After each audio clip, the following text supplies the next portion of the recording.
Welcome, residents, to the Dr. DC podcast. My name is producer Richard, and next to me is the Doctor himself. Hello. Each week, we talk about the weird and wonderful world of DC while fielding questions from listeners like you. Today, we are joined by comedian and host of the Sad Dad podcast. Sad Dad right here. Welcome, Dave Apkarian. Hey, hi. Thanks for having me on, guys. Fucking stoked. God, you just sold a pitch in the room. Sad Dad podcast. Oh, yeah, man. I just I'm have there. comedians on. I took a little bit of a hiatus during the pandemic, but we're getting this thing fired up again pretty soon. But yeah, I just have comedians on and we talk about our dads. Actually, the Kyle Clark episode's really good, too. I love that. I also love that you did the opposite of everyone else. You were like, oh, pandemic, better stop the podcast. Oh, man. Yeah, it's so funny. Like, I just, God bless you guys for having me on and on Zoom. I got, especially when I decided to pause it, I was just so tired of like interacting digitally. I think, and it's all that, like, it's burnout, it's stress, it's anxiety, and I was just sort of like, I'm just gonna go into a little cocoon right now. So that makes sense. I get it. It's the problem is I don't have a co-host. That's the problem. Sure. Oh yeah, I'd kill myself by then. Yeah. Mm-hmm. Oh Jesus. Now I kind of feel obligated to keep showing up. Yeah, I'll kill myself if you don't come in every day. Jesus. Good Lord. But yeah, so today we're talking Fables, just to like knock that out of the park right now. But like, I'm curious because you and I talked a bit about DC when we were sort of leading up to this episode. I'd love to know sort of like, I know that you said you've definitely got some experience with like certain creators when it comes to like Superman and stuff. Like, I'd love to know where you sit with those sort of general DC stuff. With DC, yeah, man. I mean, we're talking, and I always felt like most people just tend to read what their older brother read. And my older brother read Marvel. And those were the hand-me-down comic books I got, And so it wasn't so much that I had any aversion to DC growing up. It was just, I never got given any DC comic books, And, for sure. And that was sort of, I was always kind of a Marvel guy. But, as I got older, I got way more into comic books.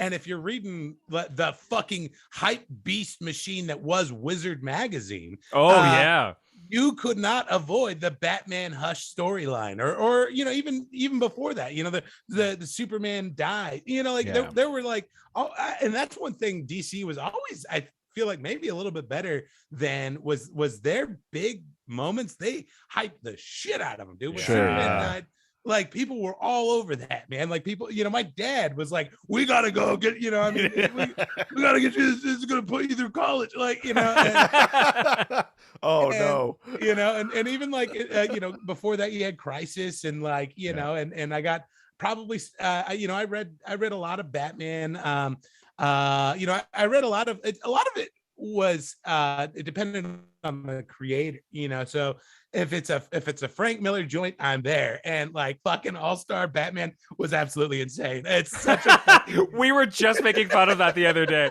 I mean, I feel like we've been making fun of it a lot lately. Yeah. I don't know why it's come up so much. It's because you told me, because we were talking about like just All-Star, and then we talked about All-Star Batman, and then I found out for the first time the fucking nuts shit that happens. Yeah. Like, hey, go eat some rats or whatever. Yeah. And it's like, if you're like Jim Lee and you're getting handed these scripts, you're like, fuck, I gotta do so much cross-hatching. Like, like this shit is awful. Maybe I can cross-hatch my way out of this.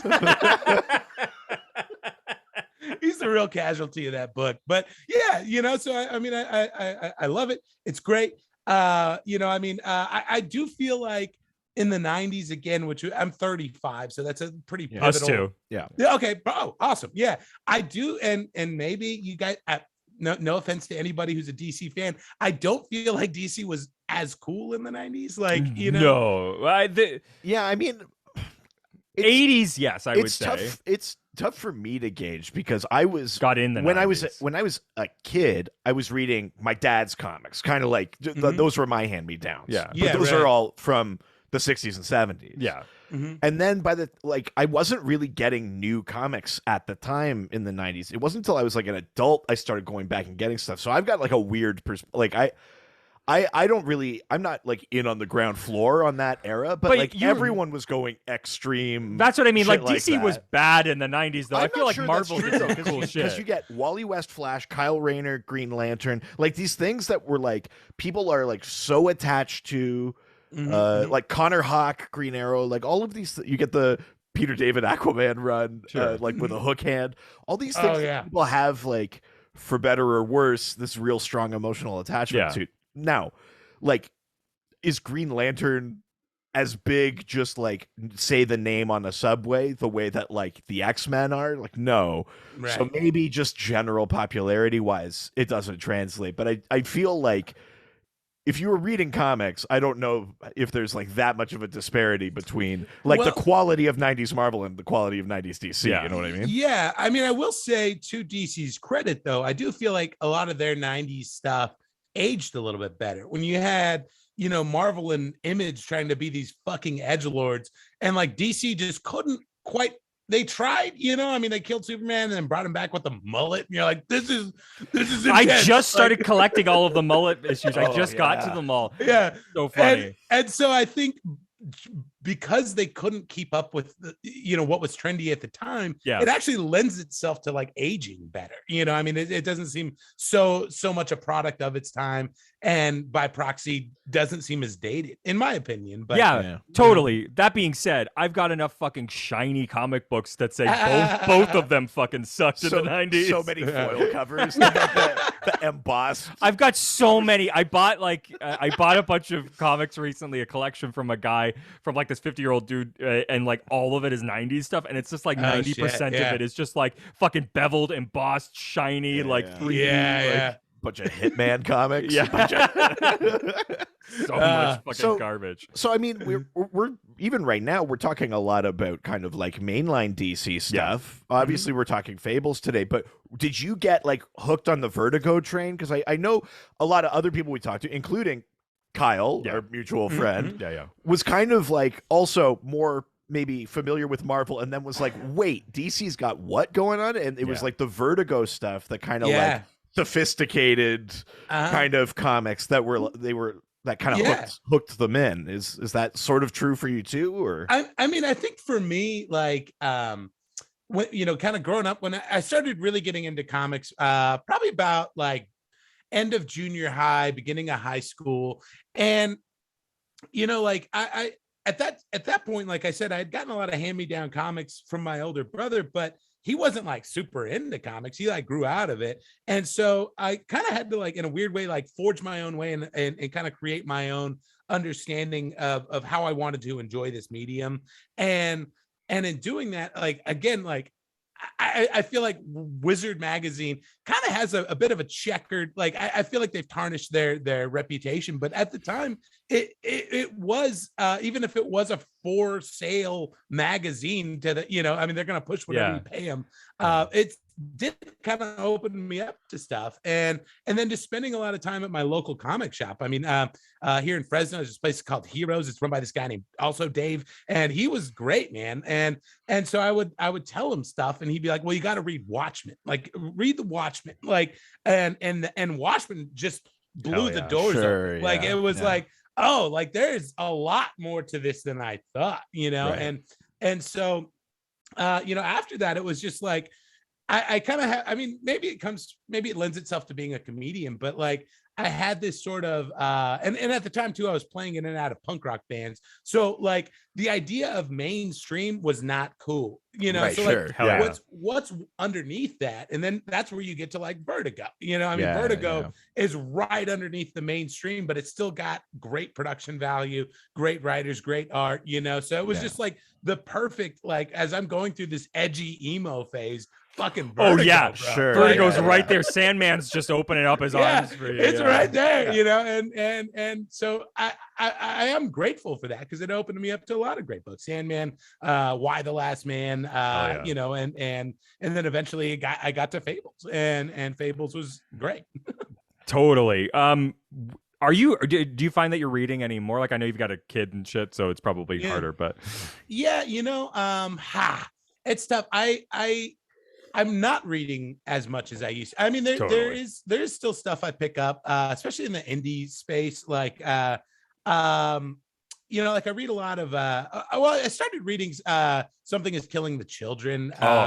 Yeah, I just bought it. I'm loving that one. You're loving Yeah, it. it's great. And then I do feel I think I've talked about this other places, but I do kind of feel like there's a weird thing happening with indie comics right now where they're almost like they used to like write to like Brian Michael Bendis always wrote to the trade. Like he's writing for the trade, like he's writing these 6-issue arcs that are going to be packaged up. And now I feel like the trend is we're writing for FX. Like we're writing to sell this thing as a fucking show. Like totally. And I as much as I love Something Is Killing the Children, I feel like there's a little bit of a Deadliest Class, like Lock and Key, Doom Patrol, what's the other Umbrella Academy. Like I feel like this guy's like, I'm gonna write this comic and I'm gonna sell it for $1 million and get a dope ass producing credit. Like, I feel like there's a little bit of that going on with 100%. That's a thing I see. I think that's YA fair. novels have really turned into that too. It's the same thing.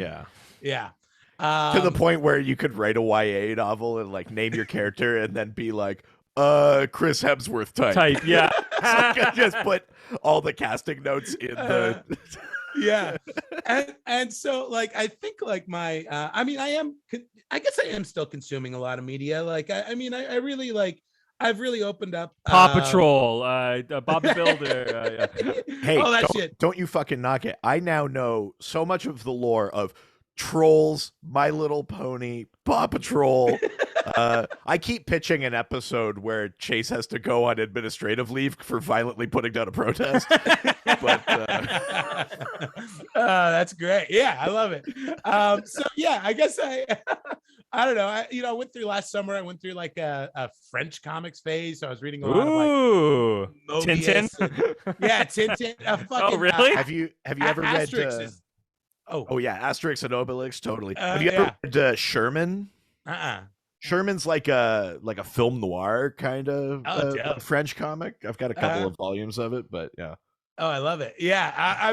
And I kind of bounce around. I was reading Cerberus for a while and then that got weird and, just kind of going through some like old stuff that I never, I just never would have had the attention span for if I was any younger. Totally. Not that they're bad. It's just, I just know myself and I wouldn't have been able to. Look, it's fucking books, all right? It takes some time.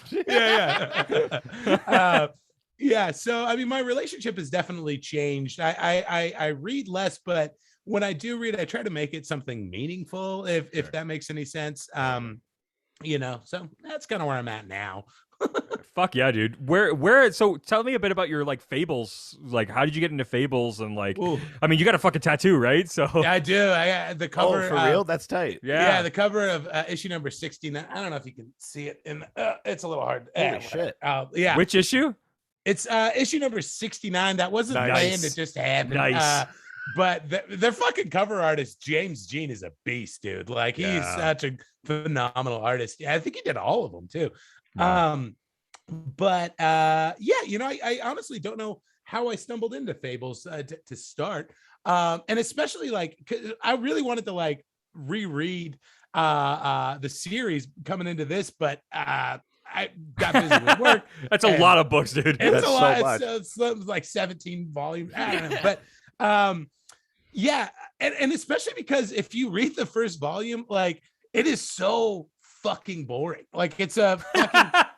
I did fall asleep reading it last night. I will say it really like. I would almost say if you're gonna get into the series, just read a synopsis of the first volume and then just skip right past it. Or play Wolf Among Us. It's funny that you say that. And like little disclaimer is like normally my function here is like I know it, but I'm out of my element here. But cool. I read the first volume and I've almost finished the second volume. I'm most of the way through it. And even for me, I was like, I read the first volume and I was like, oh, okay, I like that. That was a nice little story. Then I started reading the second volume and I was like, oh, this is an entirrdone different book. Wow. It 100% is. Like he decided to like do the world building as a noir, like as a whodunit where Bigby's trying to solve the death of Rose Red, who's Snow White's sister, and but it's just a device, I think, like just to kind of like get the reader introduced to the world. Totally. But it's really, I did reread that in preparation for this, and I'm like, fuck, how did I get through this at like 17? Like, but it really opens up though. Like when you get to volume 2, they go to the animal farm, and yeah, because it eventually becomes like some like Game of Thrones, Lord of the Rings, like battle insane. for the ages sort of shit. Like 100%, dude. Yeah, and so yeah, I think I must have bought like the first two or three trades like in one go. That's the and key. just kind of soldiered through it. Because if I just had that first volume, I don't know if I would have been able to hang with that. Like, sure, yeah. So yeah, but it's very clever. Like, I mean, from front to back, like even if you look at the art design, especially in that first volume where it's got kind of a flat color palette and kind of a real thin like line, like ink line, it's all set up like it's a fable, like you're reading it out of a children's book, you know. But it's also mixed with like this like pulp sort of designs aesthetic as the same, because like each individual panel feels like something that for anyone like that hasn't read it, it's just bombing in the way we're bombing in. Fables is essentially about like these like land displaced. It's about the diaspora of like fairy tales. They've been kicked out of their homeland by the adversary, and so some of them they're coming here to take our jobs. Some of them have like live among us and have kind of like a secret society, and some of them like don't look human, like the Three Little Pigs, and they have to live in this like commune like upstate or whatever. But and then the book is eventually about like whether or not to retake their homeland. Can we beat the adversary? All this kind of like more high fantasy kind of stuff. Yeah, but he's got like there are there. I mean, just off the top of my head, there are like in the first 11 volumes the first 11 volumes are the build up to that showdown, and then unfortunately it goes on for another 7 volumes. But but that first like 11 volumes, the build up to the war with the adversary are so intense, and like even within that he builds up these like smaller battles. I mean, there's one point where they call it the Mundy world. We live in the Mundy world, the mundanes, and you know, and he has this tension where there's this small incursion of the adversary into the Mundy world, and like the Fables have to not only fight back and beat back this army, they also have to do it without blowing their fucking cover. Like it's literally like an army marching down the street in New York, and they have to like beat the army and then like make nobody else none the wiser, you know. It's that, and then there's another one, the keep at the end of the world, where they're escaping. It's a flashback, or they're escaping from their lands into the mundane world, and even that is intense. So it's that fucking rules. I love that shit. That's one of the reasons kind of why I loved the Harry Potter series, is that like like there's one of my favorite, I think it's from it's either Order of the Phoenix or Half-Blood, but basically like the first few pages of the story are like the new prime minister of England. I think it's Half-Blood Prince, where the new minister for magic has to have a meeting with the Muggle prime minister to be like, listen, we do not have shit under control. To be like, you may notice some shit go down. By the way, magic's real. Hi, nice to meet you. I fucking love it. Oh, that's the shit I love so much. And there's a lot of you know, character growth throughout the series. You know, I mean, sort of arguably the two main characters are Bigby Wolf, the big bad wolf, and Snow White. And Snow White's kind of in this administrative role. She's the assistant mayor to King Cole, who's just sort of a glad-handing sort of like, but doesn't really do anything. And ultimately she's running this stuff, and Bigby, who's the sheriff, and he's, you know, doing God knows what during the day, but like, and but these characters, they grow so much, and you know, you find out that I guess it's a minor spoiler, but essentially Bigby is the bastard son of the North Wind, and the North Wind kind of did some Zeus shit where he had sex with a wolf, and Bigby, the reason he can huff and puff and he hates his fucking dad. And there's a point where he marries Snow White. Sorry, again, spoiler, but there's gonna be a lot of spoilers here. It's fine. Yeah, sorry. I mean, spoilers, but also the book came out a while ago. Yeah, it's like 2003 years ago. Yeah. But there's this great moment where Bigby and his kids they're seeking refuge from Fabletown has been compromised, and Bigby and Snow White have to take their kids to the only safe place that they can think of, which is the realm of the North Wind, who's Bigby's father. And so there's this great like interpersonal stuff that happens where Bigby's essentially dealing with his father issues, and the North Wind is dealing with the fact that he really was a shitty dad to, and so it's just this stuff that you like would, I mean, you have the setup is very simple. What if, fairy tale characters lived in the mundane world, but he takes it so much further than that. Sure. Yeah. That fucking rules. Also, how does Wind have sex? Listen. Yeah. I'll tell you. Yeah, you're gonna show me how to blow wind.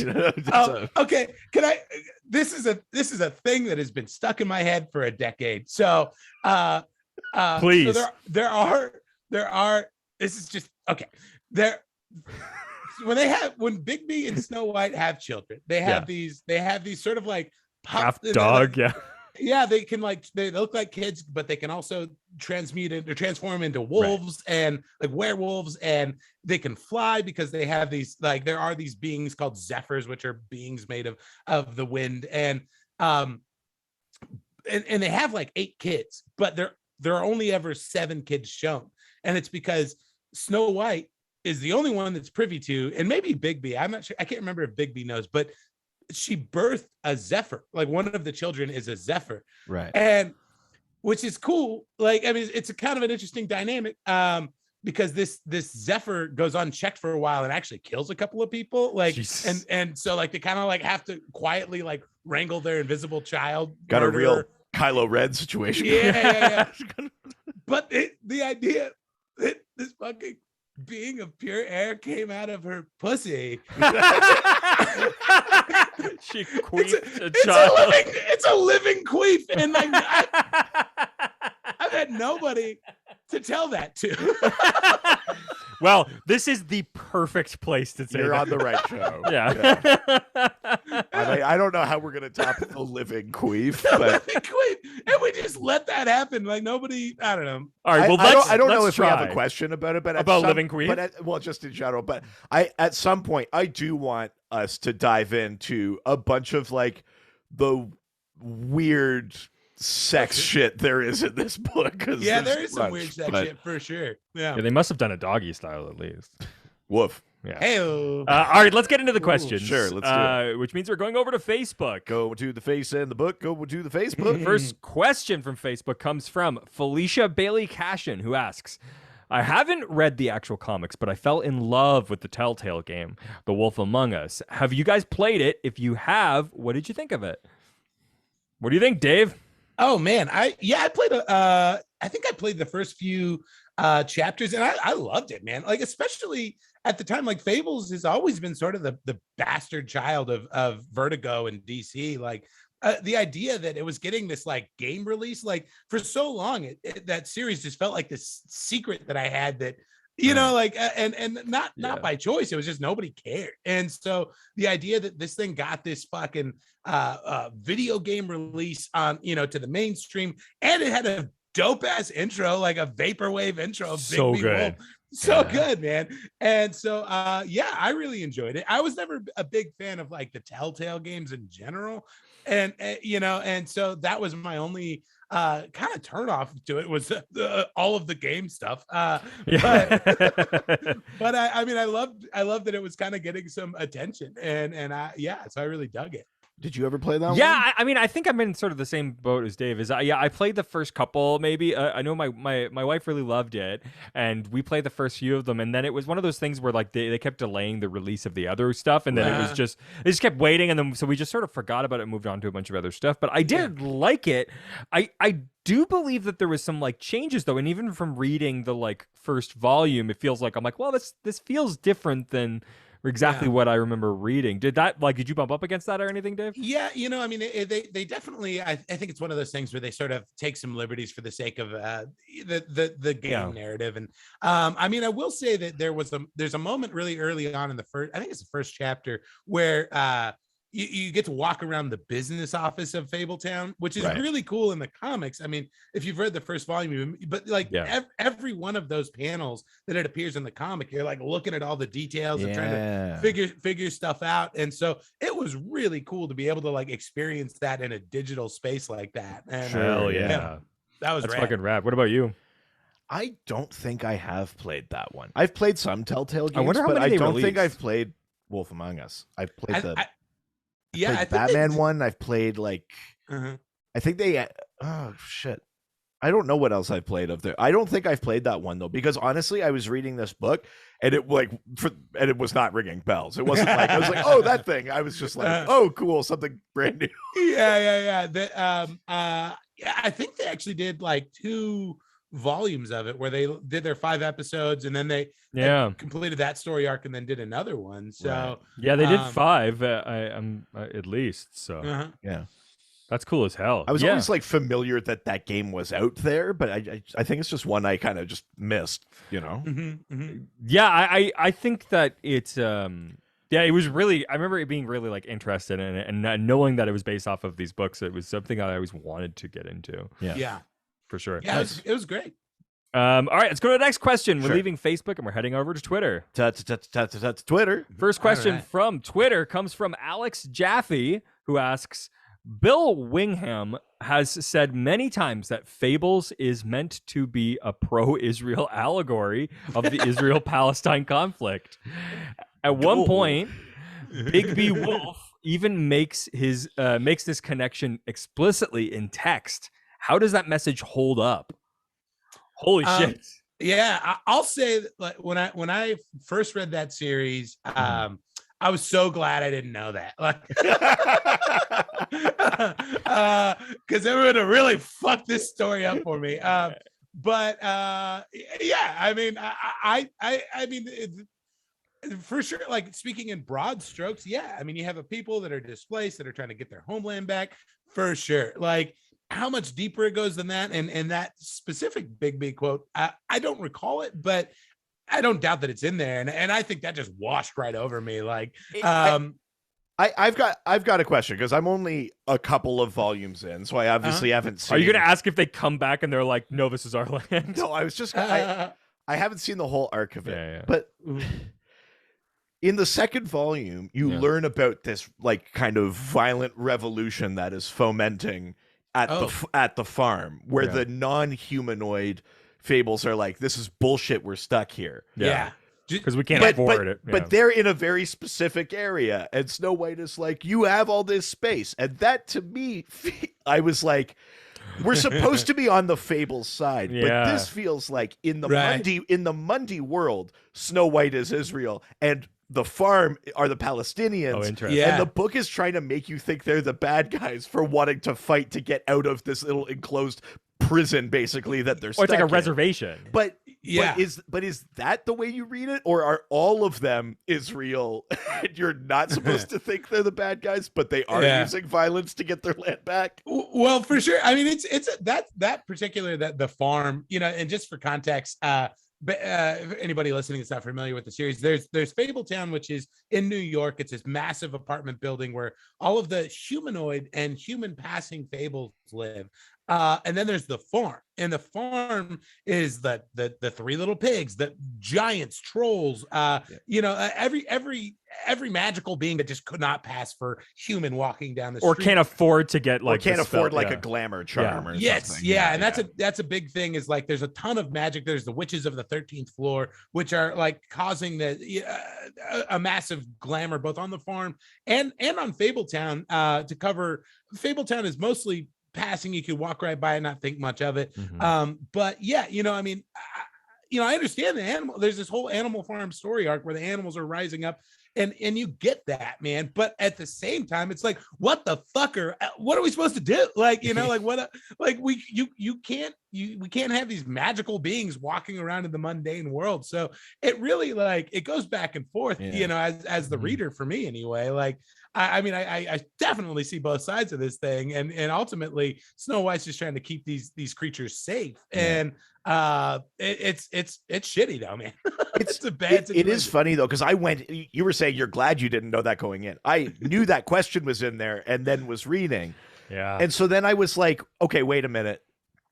Is this the Israel-Palestine thing? Just a microcosm? Or is Palestine meant to be the adversary? I was like, I don't know what's going on here. Because you can go both ways with it. And there's a funny thing that happens halfway through the book, where they do take on the adversary. They do defeat the adversary. You have this whole thing where you have all of these fables that are basically trying to restore order to their respective realms. But in the meantime, there's another big bad that gets released named Mr. Dark, and Mr. Dark takes over the mundane world. So they actually literally have to like do like a full Mad Max Fury Road and do a U-turn and go back to the mundane world to save the mundane world from, so it's, I mean, like for sure, like, yes, there's absolutely comparisons that can be made there. Bill Willingham said it in as many words.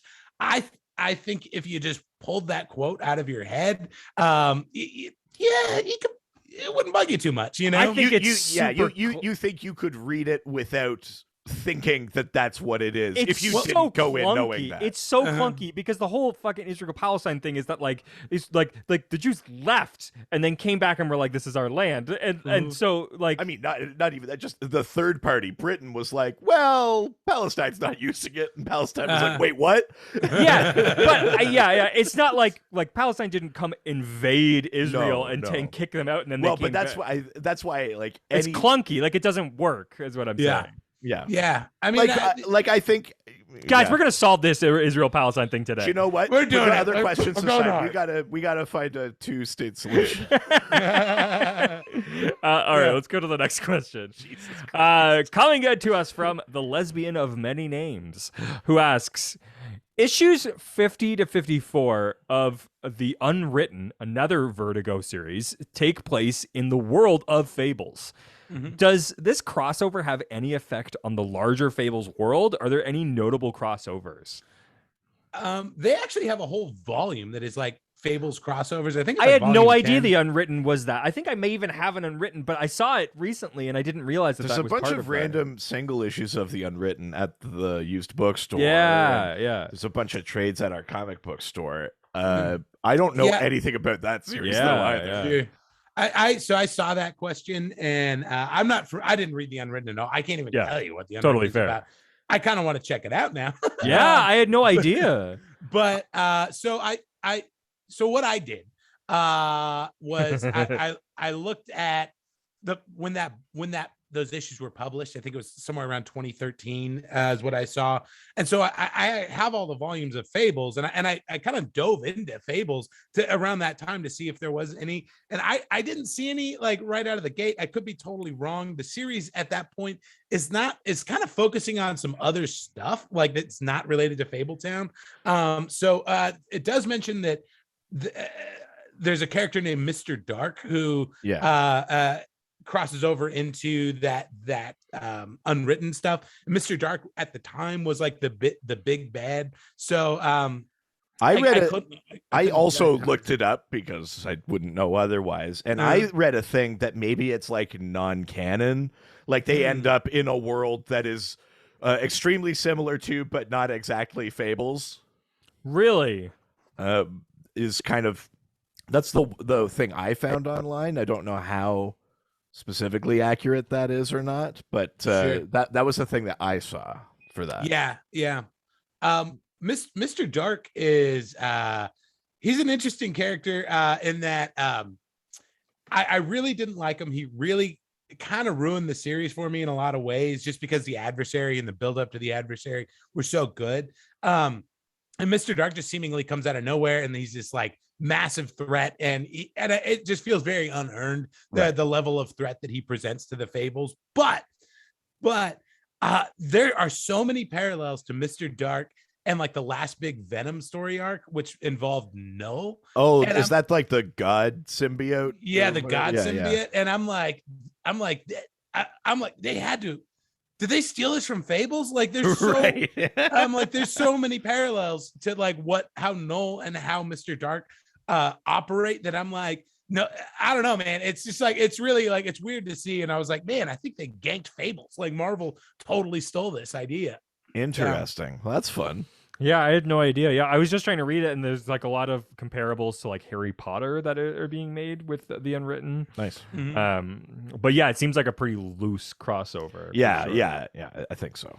But I couldn't answer that with any real authority, unfortunately. No, for sure. But you do remember like a bit of crossover stuff happening at least. Oh, there's like volume 10, I think is literally called character crossovers. Like, and so I can't remember all the weaving and storylines, but yeah, you can go pick up, I think not volume 10, I think it's volume 15.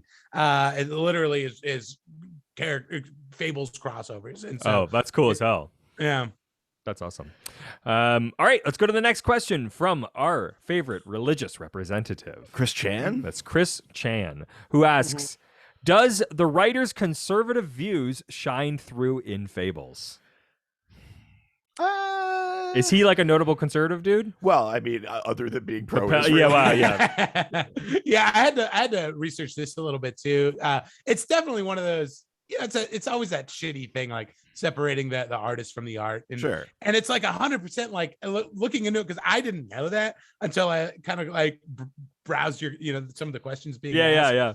And it's just like it's like I got William Scott Carded again, like or Orson Scott Carded again. Like, yeah, sorry to do that to you. Yeah, I'm like, motherfucker, like because I am a bleeding heart liberal snowflake, and you're speaking to your crowd. yeah. So like it does suck knowing that, I don't. I mean, because you're talking about fairy tale characters. And so I personally don't see a lot of that. I think there are some themes like that, like leak into it, especially talking about like the Animal Farm and basically you kind of have like an allegory for communism versus rugged individualism, like, kind of playing out. So I don't know that it necessarily ruins it. Yeah, it's interesting. In the case of that second volume where, at the farm, there's this kind of revolution brewing. Mm-hmm. I think those dirty fucking pigs keep trying to come to our world. You can make the argument that the book is saying they are right. We have to do something, and this is a prison, whether or not it's meant to keep us safe. But we're not giving up our guns good to for do it. The society. Yeah. But the book, I think, also is painting them as misguided enough that you're not like, oh, we should form a militia and defy the government. Like, right. I like whatever those conservative views. I think you're right. Like, there's elements of it which is like the underpinnings of their movement. I agree with, while also condemning this specific action, which feels very conservative to me. So I think that stuff's in there, but at least like it's not like I picked up the books and I opened it and I went like, like like this stuff is like that I saw, at least that far in. Except for when that frog guy wore the Viking helmet and zip-tied. Yeah, and he shit on Snow White's desk. Yeah. Totally. Yeah. That totally happens. Yeah. Absolutely. But yeah, I don't think there's a whole lot of it that bleeds in, but it's also been almost a decade since I finished it. So I'd have to kind of revisit it. I think it's like we were saying with the Israel thing. If you don't know that and you read it, it's possible that you don't pick up on it or you barely pick up on it. But going in knowing that, I'm sure you can find it. Yeah, you can 100% spot. You know there's a lot of there's a character, his name is Flycatcher at the beginning. Yeah. He's essentially the Frog Prince, and he's a janitor. Like he's caused a lot of like mischief and stuff, and so I beat the shit out of him in the Wolf Among Us game. Yeah. He and he's this really like lowly janitor that like Bigby essentially keeps like giving him community service over and over again just to like keep him out of trouble. So he's sort of perpetually like mopping the floors. But that character eventually he because one of the things about the characters you almost forget about because they're in the mundane world is like the Frog Prince. Yeah, like he's a frog, you know him best as the frog, but you kind of forget about that prince part. Yeah. And so there is like a regalness to him, and you would assume that he has had some kind of like formal education and like military training, and he actually like comes into possession of this really powerful set of armor. Wow. And his whole character changes into this like Christ-like being. Oh, wow. Who basically builds an army of his own big enough to basically battle the adversary to a stalemate, to the point that like the adversary is like, I could fuck with that guy and I could beat him, but it would cost me so many resources. I'm just going to leave this guy alone. Wow. And so Flycatcher eventually establishes his own realm, and that's eventually where the farm animals all end up going, is you know, the kind of the safe place. So he's a great character though, just but there is this very Christ-like story arc that kind of happens with him. And so I mean, maybe not necessarily conservative, but a very heavy-handed religious overtone in that. Sure, yeah. That's interesting. All right, let's go to the next question from Greg Fine. Ooh, Greg Fine. Greg's so fine. Who asks, at what point in the creative process do you think it was realized that the Big Bad Wolf could be used to write Legally Not Wolverine? Yeah, for sure. Yeah, it's one of the things too. This is maybe not with your fans if they're DC fans, but Bigby could fuck Wolverine up, man. Because that's one of the things you realize about Bigby Wolf. There's a couple of characters like Big Bad Wolf, Baba Yaga as a character that's introduced that they're like, you know, maybe the Big Bad Wolf best from the Red Riding Hood character story, but there are tons and tons of folklore that involve the Big Bad Wolf, and you realize that Bigby is all of them. Right. Bigby is essentially a demigod that exists across several different realms, and so like he's the same wolf that attacked the three little pigs, and so it's and same thing with Baba Yaga, who anytime there's a witch in a fable, that's Baba Yaga. So she's Hansel and Gretel's witch, she's Snow White's like wicked, you know, stepmother, like, you know. And so Bigby is like a trans-dimensional being, and he is also the son of a god. And so like Bigby's like full potential isn't really even realized until the fight with the adversary, and even then it kind of ramps down. Like he sort of peaks and then he kind of trails off, but he could fuck Wolverine up, dude. So yeah, I want to touch on this a little bit because I wanted to make sure that I read this correctly. As the books are describing the fables and they're describing like the adversary invading their lands and kicking them out and them fleeing and stuff like that, I definitely got the sense that they don't come from one magical realm. They come from a sort of multitude, like each quote unquote story is its own kind of like dimensional realm, and the adversary's taken them all. Yes, that's 100% the situation where there's hundreds, if not thousands of magical realms, and the adversary has taken them all one by one, and they all kind of like nexus into the mundane world, which you realize it's a mechanic that the writer Bill Willingham he introduces, and then thankfully he like takes it away. But it's the idea that the fables are all immortal to the extent that the mundane world takes interest in them. So like there's a scene at the end of the farm where Snow White gets shot in the head. Like it literally ends with like her brain splattering out of her head.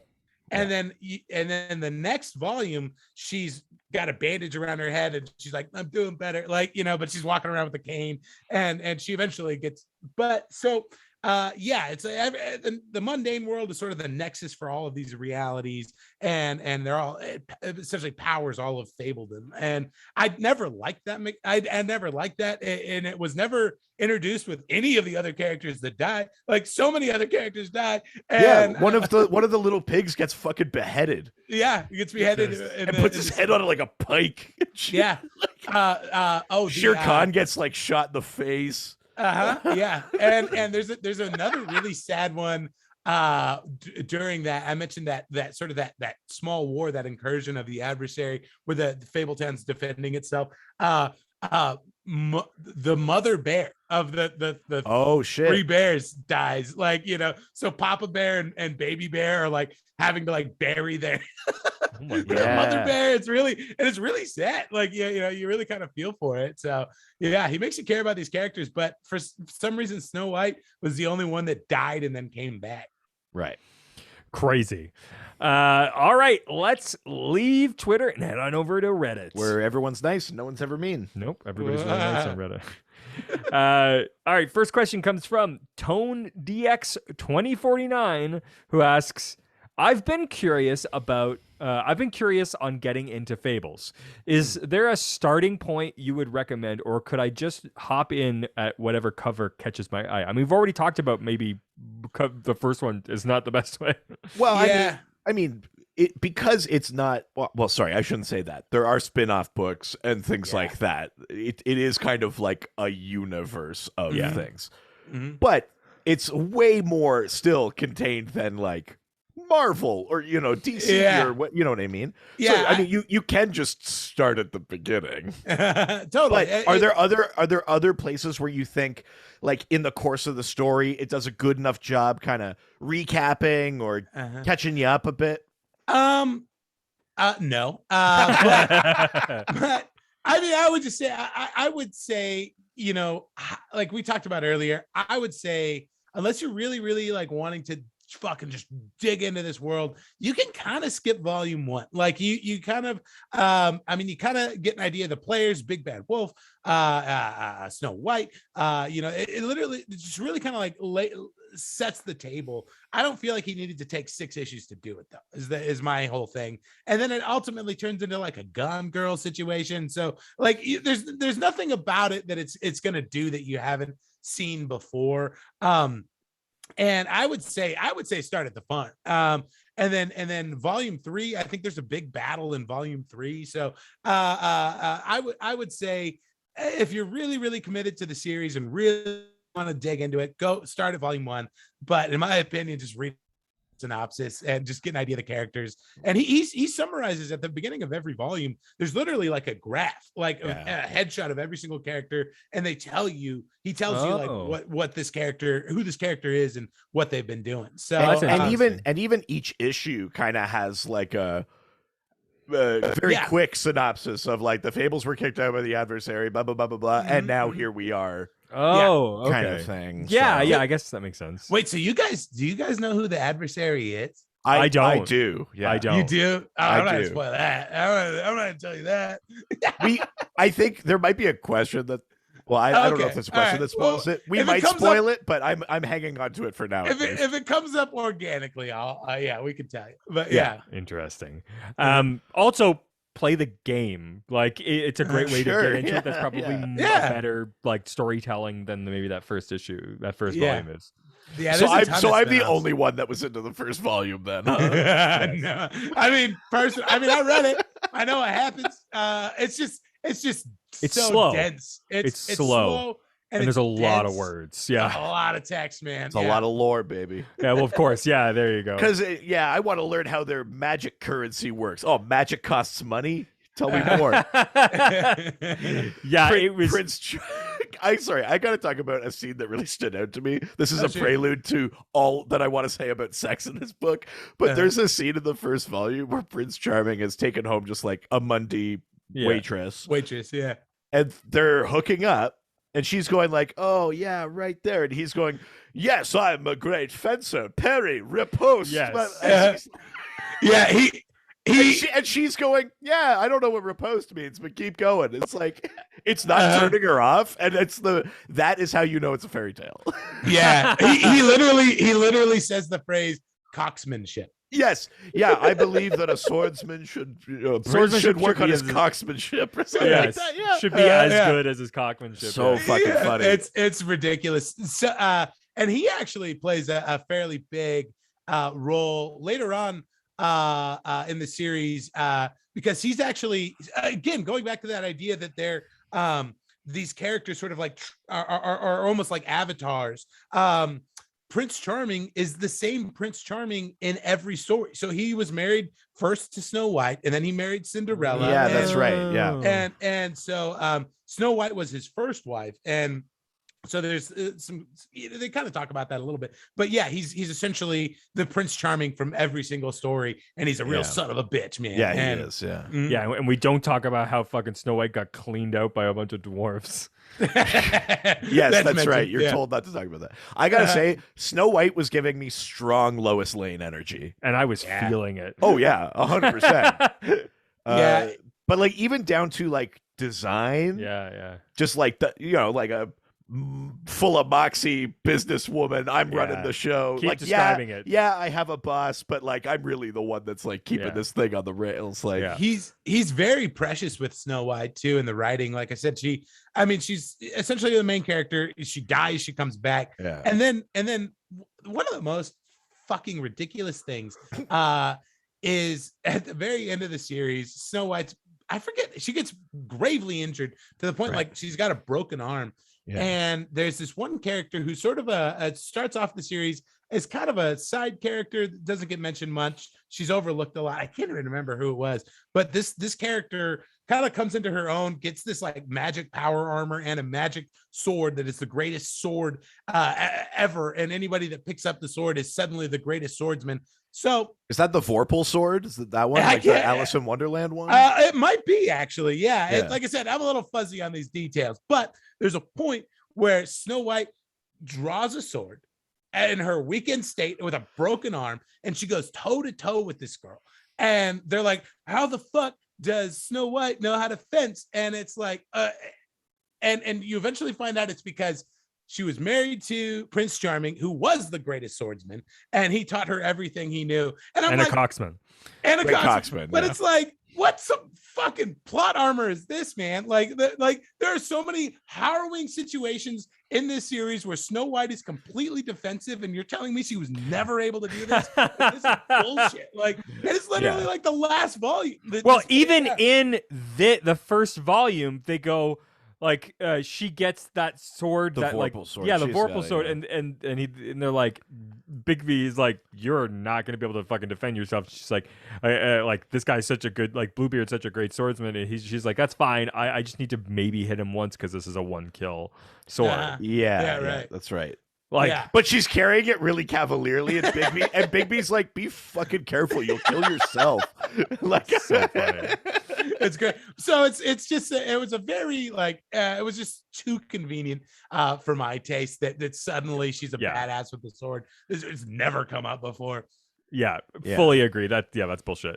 All right, next question from. Sorry,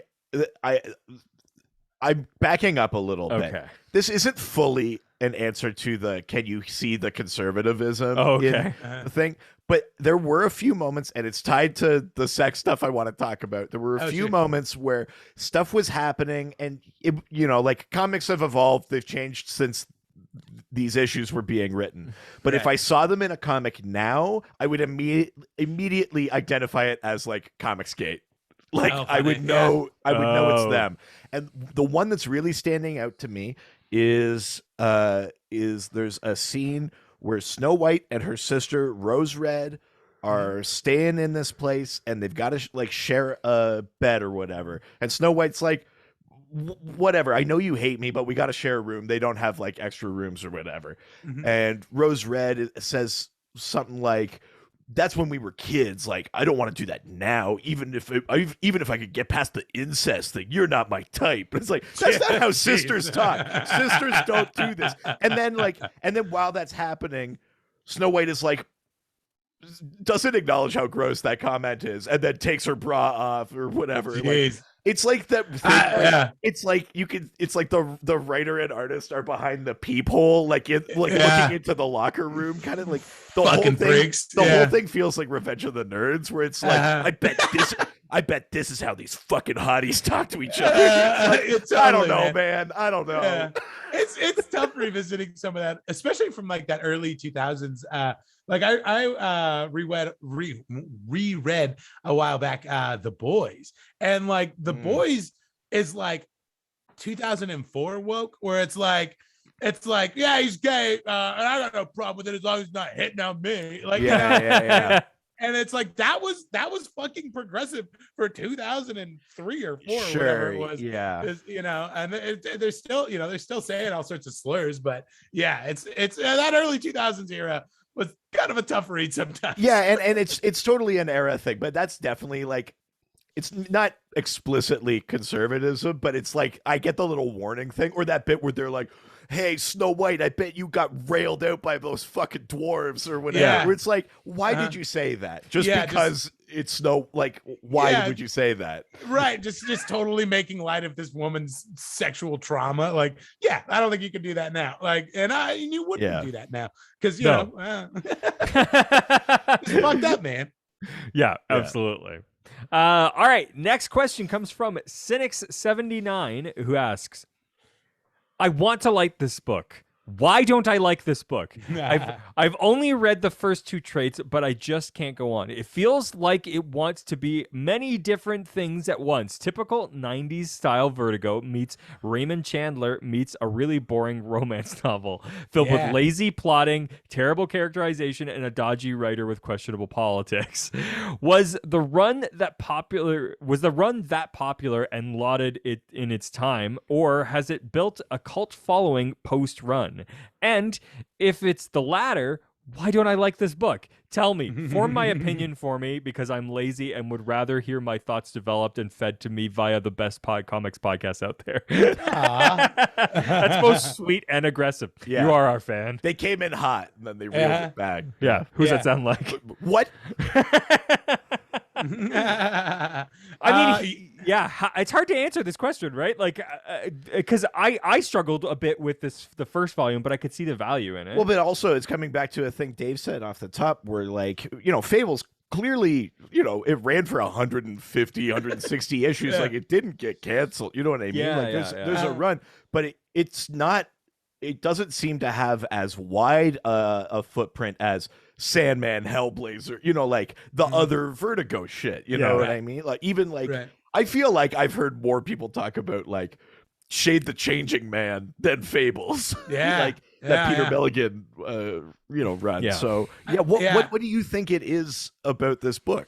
Yeah, I mean, it is. It's pretty like, I mean, it's pretty dense. I think partly because most comic books, when you any new story, the lore is either currently being established, or there's references to it, but it's pretty digestible.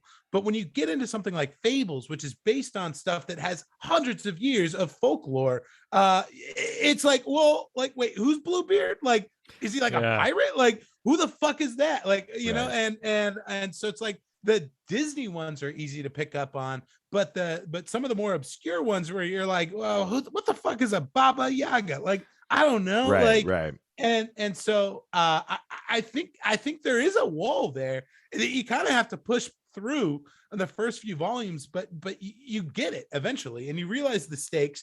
And that's one thing he's very good at, is building these stakes, and then it's really, in my opinion, the really good character stuff comes maybe about midway through the series. Like I mentioned, that there's that Bigby stuff, and you see Flycatcher, his transformation.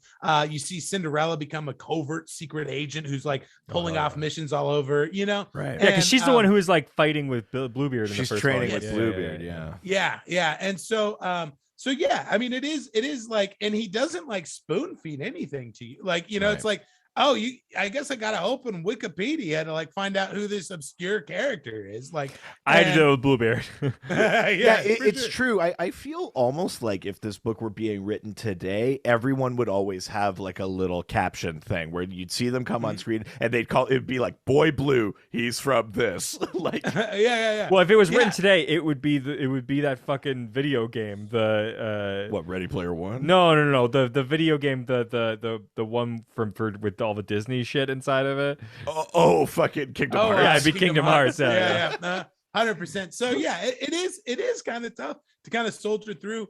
But you kind of realize as you get into it that like that stuff really, it's it's like, yeah, that's who those characters used to be, but it's not necessarily who they are now, and that's who we're getting to learn, that's who we're getting to know. And sure, that stuff has an effect and an influence on who they are now, but really it's the present that you need to be most concerned with. So that was a problem that I had early on with Fables, and I realized after a while, it's like, just fuck it, like who cares, who Bluebeard was. Like, I mean, I think this is a very good point, because they've already been in the Mundy world for hundreds of years or whatever at the point you're joining them. Like, you're not watching the transition from like, oh, I'm Snow White into like sassy Lois Lane. She's already Lois Lane. So now you're like, okay, well, fuck, like, God, what happened to you? And everyone's talking about like, the divorce, like all these fucking every happily ever after. It's like, after the fucking divorce, there's like, there are like fables that have been like lost to time and scattered across. So yeah, like, I mean, one of them is you probably met him already, is Jack. It's Jack and the Beanstalk. And he's such a fucking burnout, and he's like, he keeps like get rich quick schemes and shit, like, which actually very like kind of true to character in a way, but also just like, it's also depressing. Like, Prince Charming makes me think of like a real life person. Is he's called the Duc d'Anjou. He's the guy who, if France still had a monarchy, would be the king of France. Really? He lives in Spain. He has no actual title or claim or power other than Spain has a king who's related to his family and therefore supports him. Oh my but like, God. just the idea that every day that guy has to wake up and know that in another timeline he's the king of France. And you feel that way for these characters too, where it's like, at one point he's like, I'm gonna auction off my titles, and then they're like, who's gonna buy them? They're useless, we're not going back. And he's like, yeah, but maybe I'll get some money. But the idea of maybe getting it, it's just so like, everything about it is so sad. Or the thing that Flycatcher, he's like a janitor, but he's the frog prince, motherfucker. All that kind of shit is like so depressing. And so I think there is a slight barrier where you're like, oh, fairy tales in the real world, and then you open it up and everybody's like, oh, my fucking kids hate me. There's a scene there's a scene with Pinocchio in that first volume, where he's just like, I'd have fucking, if I ever see that fucking witch that turned me into a fucking real boy. Yeah, what he's like, I didn't want to be a boy forever. I want to get fucked. Or he's like the fucking fine print. He's like, I want my balls to drop and I want to get laid. I know, like a little kid Pinocchio being like, how am I supposed to get? I just want to fuck some girls. How am I supposed to get a cooch like this? He's an interesting character too that develops over time. I don't know, fucking hilarious. I love it, and it is pretty sad in a lot of ways. I like it. I mean, I do think it's interesting, but I could easily see that being a barrier. It's like, wait, the pitch is fairy tales in the real world, and then the thing we have to deal with first is all of their real world problems. It's like, oh man, because you have to get so far in to get to like what ends up being this very high fantasy thing. We're gonna take back our kingdoms, but you have to understand where they're coming from first. Totally. But I could totally see if you're like, someone kind of told you the broad thing, and like, this is what the whole story does, and you go, that sounds dope, and then you get in, you're like, oh, it's like there's like a freezer full of blood bags, and you're like, I don't know. Well, I mean, and there's some interesting stuff, like, because whether you love him or hate him, Bill Willingham does have just some like really clever ideas. Like, there's this point where they're because they're gearing up for this, like they're invading the homelands. Like, this is unheard of, where you have these basically like refugees storming into this massive adversaries army. I mean, it's just this like impossible task. But one of the things they realized, they're like, oh, we got all this like fairy tale gold, let's just buy guns. And holy shit, they just take all these like Mundy weapons into the fairy tale world and just start fucking shit up, man. Oh my god, that's incredible. It's pretty great, man. Even like modifying guns so that the fables that like aren't humanoid can use them. Oh So my there's God. like pigs and panthers and shit with guns. Like, Yeah, Fucking incredible. yeah, it's good. Yeah, there's. Oh, I don't know if you've gotten to it yet in the farm, but that's one of Shere Khan's things. Yeah. Is Shere Khan is like, as smart and as strong as I am, could you imagine if I had a gun? Yeah. And like that's one of Shere Khan's main motivations is to get a gun and like and then arm the other animals and so like because even then Shere Khan realizes like how powerful the Mundi weapons are because they're just so brutal and efficient and there's none of this wooey woo magic bullshit, you know. It's just a fucking projectile going into your heart. That's so fucking funny. Yeah. I love that. God, is this book pro Second Amendment? Oh no. God, it is conservative. We've talked our way into it. Uh-oh, we found it. Yeah. Holy shit. All right, let's leave Reddit and head on over to the doc scored. Oh shit. The doc scored. We're in the doc scored. Do you want a doc score? Do you really want a doc score? That's in your head right now, isn't it? That Peacemaker theme has been in my head. It's so good. God, it's good. My girlfriend cannot stand any of the bullshit that we're into, but I was like, you got she loves my wife? Yeah. Yeah. She loves musicals. I showed her that. She was like, this is fucking good. Like this yeah. It's so good, man. Yeah. That's awesome. I love that. All right, first question from the doc scored comes from the Smited Butt, who asks, how much of a badass is Bigsby? Oh. I mean, we already talked a lot about it. I'm now finding out about all this fucking, like, that he's all big bad wolf. I mean, if there's a thing that I love, it's like meta shit. So the idea that he is that something you're into? The idea that he like transcends dimensions and shit like that. But even just his like normal, because he appears as human for a lot of it. He's human passive. Yeah, I saw but at he the can end of the first transform one into a wolf, and he's like giant. And he's not just like a guy-sized wolf. He's like massive, like a Hulk wolf. He's like huge and shit, and super badass. And I mean, he also has. They talk about this thing all the time. The reason they can all live in quote unquote harmony, even though there's clearly a lot of political discord, is this thing called the Great Amnesty, where they were like, if we're going to make a go of it as a society secretly in the Mundi world, everything that happened didn't happen. Anything that happened beforehand, we are forgiving and not talking about, so we can all live together and we're starting fresh. And the only real kind of holdover of that is that Bigby is like banned from the farm where like the pigs live and shit like that, because except for the one pig that fucking crashes on his couch. One of the pigs is totally like BFFs with him. But like he has such like a kind of Wolverine, to go back to this thing, like where he's like he's like savage and badass and like a killer and shit like that, but he's also like, that's not like my thing. I am fully committed to being a functioning member of this society. If 100%. People would just see me as that. That's a big part of his arc too, is just atoning for past sins, you know. I mean, that's why he decides to be the sheriff, is to in some small way right some of the wrongs, and you know, they get into it a little bit, because he was essentially feral, like, you know, when he was was doing those things, like his mother died during, I think she died during birth, his father wanted nothing to do with him, and so he was like literally like mad. He was an angsty child that was also had the powers of a god, and so he was just fucking shit up when he was younger, and and he's so powerful. In fact, there's a few points where they're like, Bigby, you can just go. Like, you can go. Like, the adversary doesn't even want to fuck with you. Like, you're like, you can exist in whatever realm you want. If the adversary knew that you were there, he'd give you a wide berth and he won't bother you. Like, and he's like, no, like, it's like, I have my friends here, I have my family here.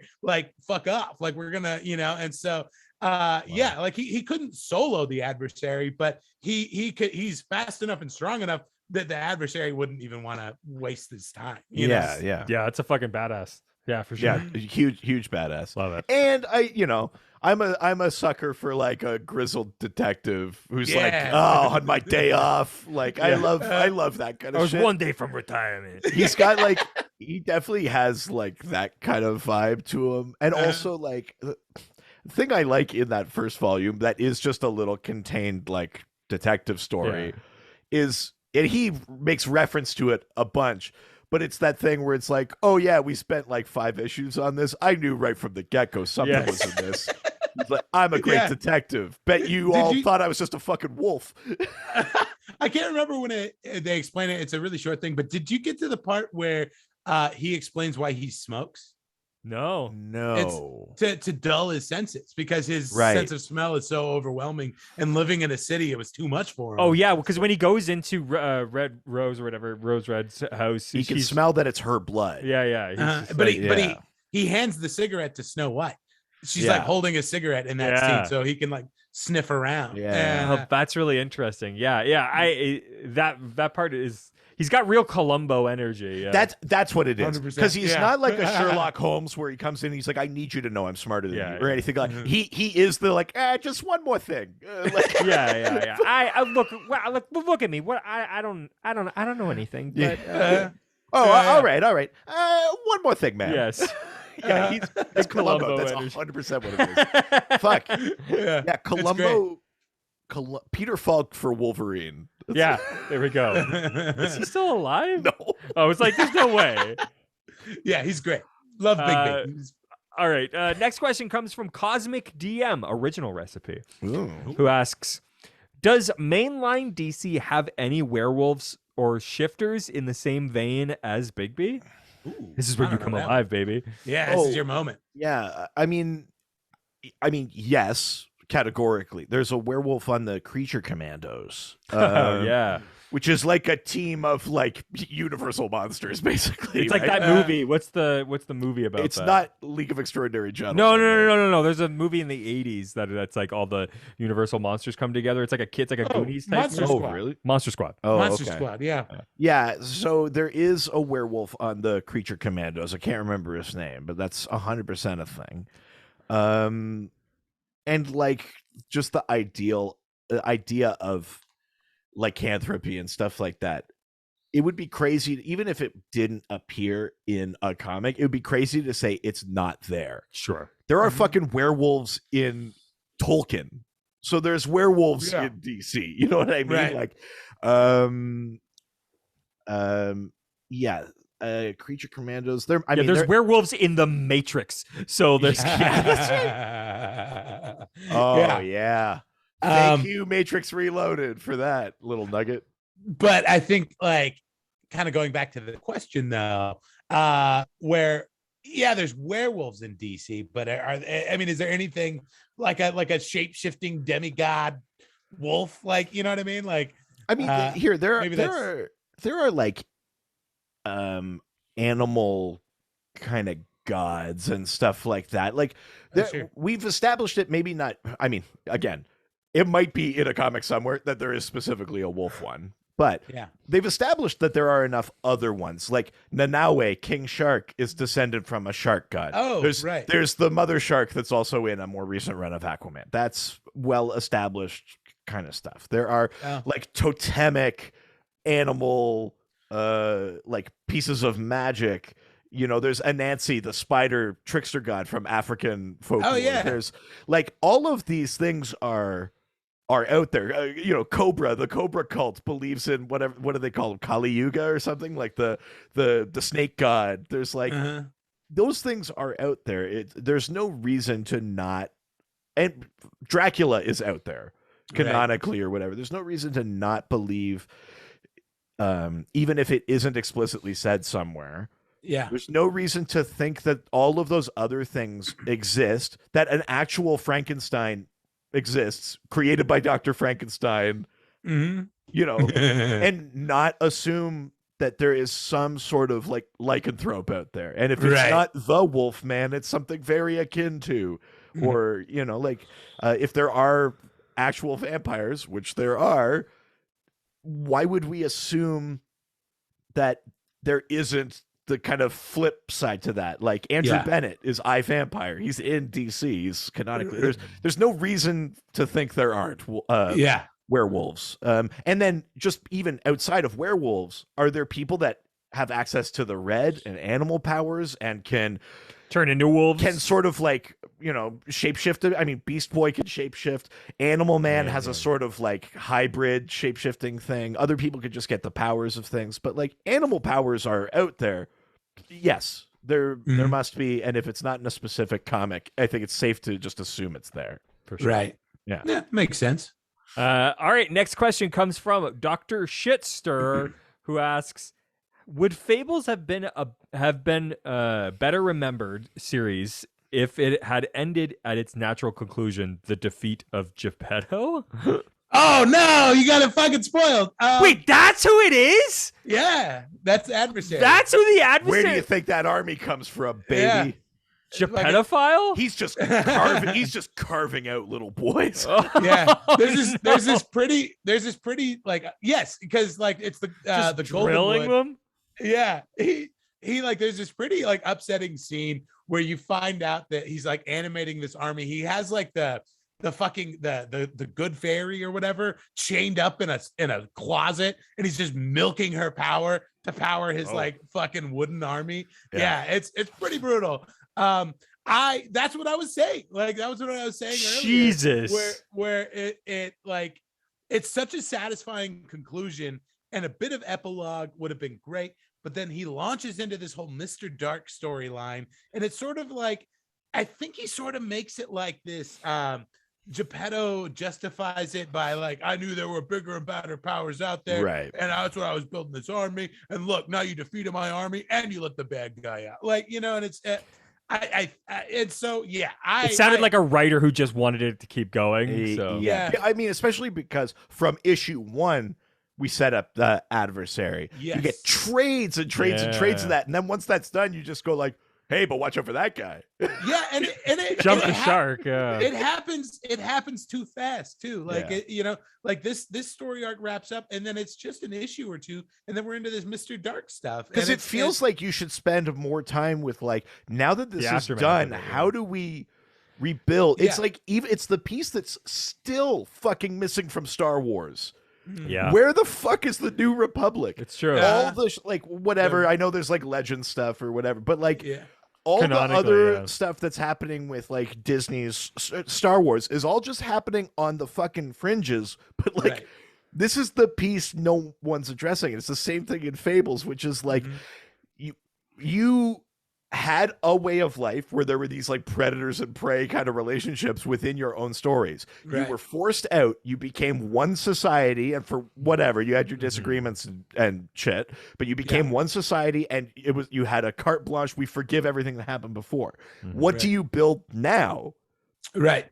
You can spend more time on that to do justice to setting up whatever the next thing is after the adversary, instead of just like, I actually accidentally unleashed a completely primordial evil. And he's already stronger than the adversary and off. Yeah, it's.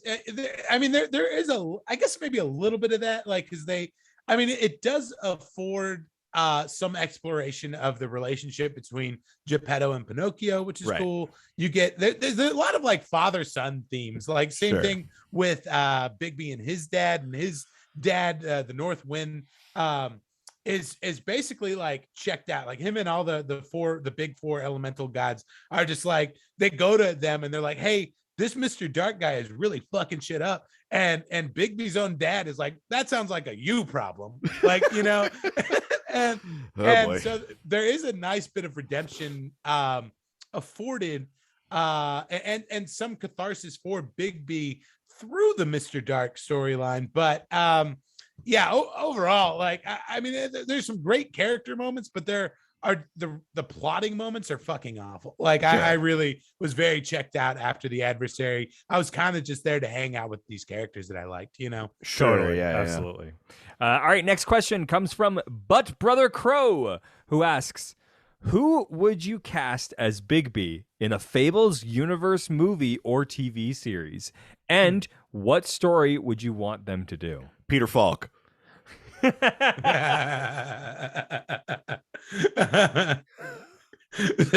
final answer, you just go with that. Yeah, you guys go now. Yeah. Oh man. Let's dig. I gotta Google his name. Did you ever see Punisher Warzone? Yeah. That guy. I forget that guy's name. He was on Frankenstein. That guy. You know, he was on Rome. Yes. Yeah. Fuck. I think what he's was such his a great actor. I feel like name? he was Ray Winstone. Is that his that name? sounds right. I have to give it a good. Yeah, I'd love that. As far as the Sure. storyline, Ray Stevenson. Ray Stevenson. Thank you. I mean, there are some like truly like, because most of the series, you're just kind of hearing about what a badass or what a monster Bigby was, Right. and it really isn't until there's this point where Boy Blue gets this incredibly powerful cloak that he can like teleport stuff. It's basically like a what do they call it? The bag of holding or something? Yeah, from yeah, D&D, where you can just reach into this cloak and just pull out whatever, and I think he gets the Vorpal sword. And so Right. there's a point where like they kind of have to like soften up the adversary before their big invasion. And so like Boy Blue has been doing these like fucking like he's been going in and like just kind of fucking with the adversary his armies and stuff, kind of shaking them up. But like Boy Blue is completely off the reservation. Like this is not a condoned action by Fabletown. Right. And there's a point where they're like, hey, maybe Boy Blue had the right idea. Maybe we send in a few guys to kind of just fuck shit up. And then they all just kind of like look at Bigby. They're like, he's like, no, that's not who I am anymore. I'm not that. And they're like, you're a fucking monster, and we need you to be a monster right now. And so he's like, like, and so there is just these moments, and there's not a lot of them, but you get to kind of see Bigby like unleash, and he's just wiping out, whole battalions like in a one foul swoop, and he really like, so like that storyline would be dope to see. But I really like, maybe it's just who I am now as an adult. I'd really love to see some of that interpersonal stuff. Like there's this great moment where essentially Snow White and Bigby and their children are they have nowhere to go, and they like Bigby isn't cool with his dad, so he doesn't want to live with his dad, and Fabletown is compromised, so they like live in this like cabin for a while, and the kids kind of grow up in this cabin, and it kind of like stays in this cabin for a while. And it's like some of those storylines are great. Like you just kind of see what the fuck does this weird ass family look like on the day to day, And so I'd love to see something like that too. Hell yeah, I like that. Who I think, like, because the thing with Bigby, at least from like the little bit that I've gotten, is like, yeah, he's like gruff and big and like kind of strong, but like he's also like kind of charming. Like there is a charm to him, right? Yeah. But like in like a kind of like loose, sort of crazy way. Sure. Mm-hmm. I think Sam Rockwell. Oh, interesting. Kind of, yeah.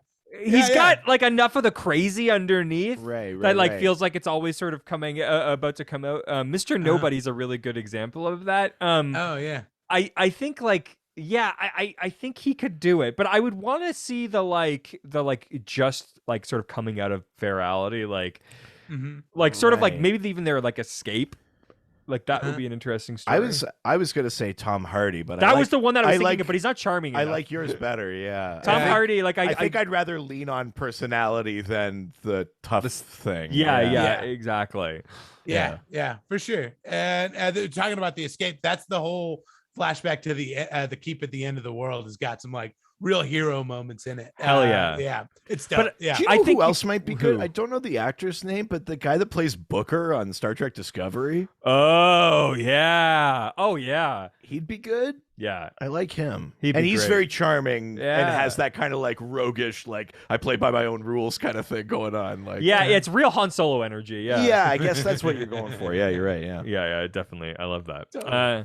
All right, next question comes from Mullet Overlord, who asks, how do you think the Lamia reveal in Fairest number 7 recontextualizes the rest of the Fables and the tale of Beauty and the Beast in general?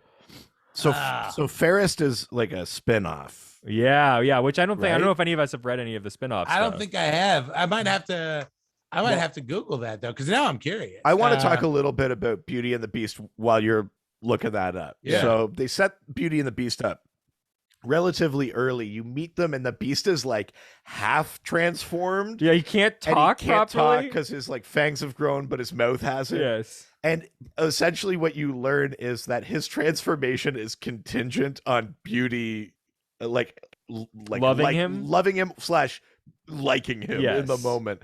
And if every time they have marital troubles, It he gets ends up like worse. half transformed because she's like fed up with him. She's Yes. like, fuck this guy. Again, like you pick up this book of fairy tales and everyone's like, oh, my marriage. So I do love I love that idea so much that it's not just like their happily ever after wasn't just like a one and done, the curse is broken. It's like, no, you were an asshole. You still have the curse. It's not just get her to love you once. Yes. You have to get her to love you. If she stops loving you, you're back to beast, baby. I- I kind of love that interpretation. I do like that that also like he's kind of become like a bit of like a beta, like Well, because he's like he has to be like, I need to be human. It's like, anything you want, baby. I'm so sorry. it's Blah, blah. very funny to watch him be like a simp cuck. But the more he does that, the more she's like, Jesus, this fucking I know, it just makes him all leave me alone. Like, yeah, it's very funny. I don't really love Belle as a blonde. That's not how I yeah. Although I don't know from like the actual sure. Well, yeah. like fairy tale if that's part of her descriptor Well, that's the thing, or yeah, not. yeah. I am admittedly one of those people that's like, I saw the Disney first. Yeah. Yeah. I always forget that stuff is even like books first. Yeah. I do find that pretty funny though. Yes. I enjoy that a lot.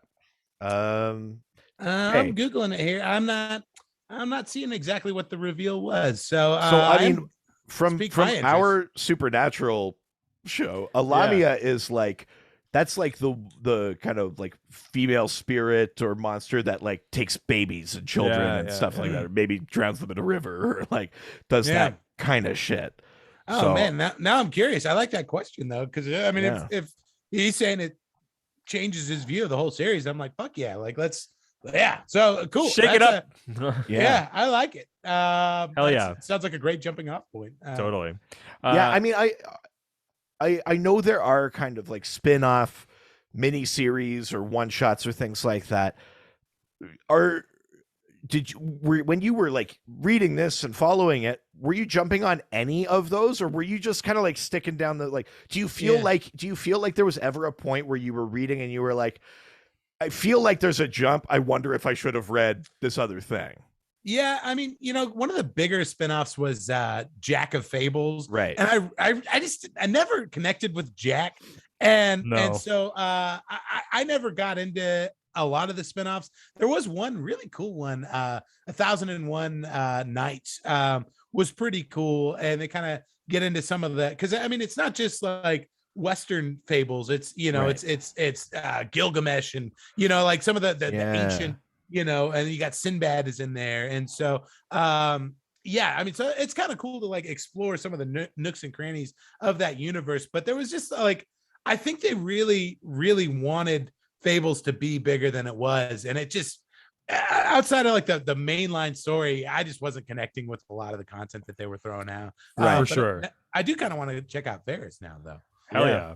All right, let's go to the last question from Crimson Raven, who asks, is there a literary character that wasn't included in Fables that you think could have been a good addition to the series? Ooh, interesting. That's a good one. Shoot, man. I mean, I guess you could kind of you could almost like League of Extraordinary Gentlemen it, where you have, like there would essentially be modern Fables, I mean, and I think that's kind of what you see with like what Neil Gaiman does with American Gods, where you would have you would have maybe like more modern updates to archetypes and stuff.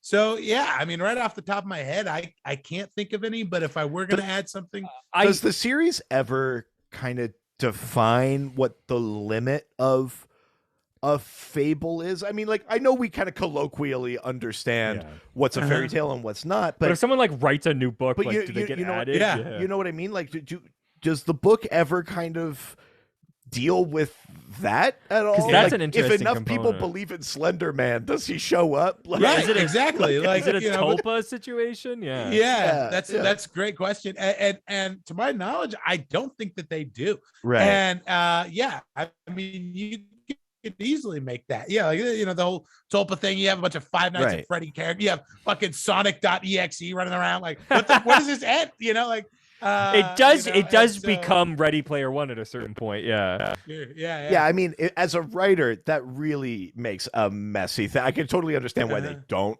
go there, but it is funny to envision that this world starts with like, oh, there's Jack and the Beanstalk, there's Snow White, there's that. Oh, there's the like frog meme. There's the fucking, like a Pepe. Yeah. Yeah. Like at what point? Yeah. At what point does it, you know, does something being iterated on by the general population? Yeah. I guess, I don't know, maybe it's word of mouth. Maybe it's that's a here's weird magical the other component. place I'm going with this. Jesus. Yeah. Literary fable. You know? Yeah. If we're gonna Muhammad, go, yeah. we're gonna go to Godland and be like, Yeah. I mean, now you're just getting into DC. Like, I know, the Sphere of the Gods. I'm Yeah. sorry. Oh God. Like I hate it, but it would maybe like Chuck Norris. Like he had people, you know, all those Right. stupid fucking Chuck Norris jokes. And he Holy actually, shit. when he does push-ups, he actually does push the world down. Yeah. And when you're talking about like fucking just feats, Flex you know, I mean, Mentallo. that's exactly I'm sure that's how like shit.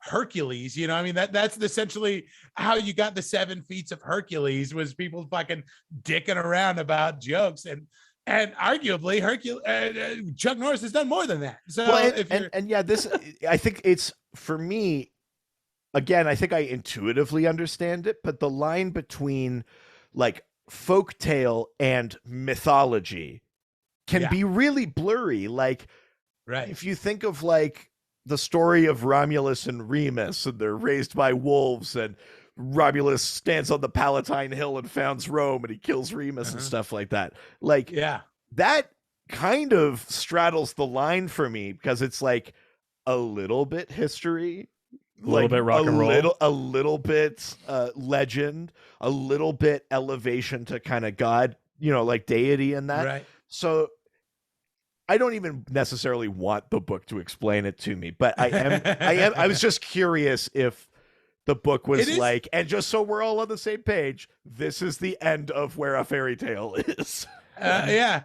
I mean, I'm not any historian by any extent, but I kind of feel like a lot of like the Greek pantheon, for example, was born out of like what was their like basically the equivalent of their like MCU, you know, where like they basically have, you know, and so it's like, at what point does like us just fucking around and telling badass stories to each other, does this become gods in a pantheon? And totally. I love that we just pitched like a first term classics 101 paper. Yes. Yeah, Greek mythology is really like the MCU. I'm pretty sure that that Odyssey is kind of like the Avengers. Yeah. 100%. So and I'm like, how?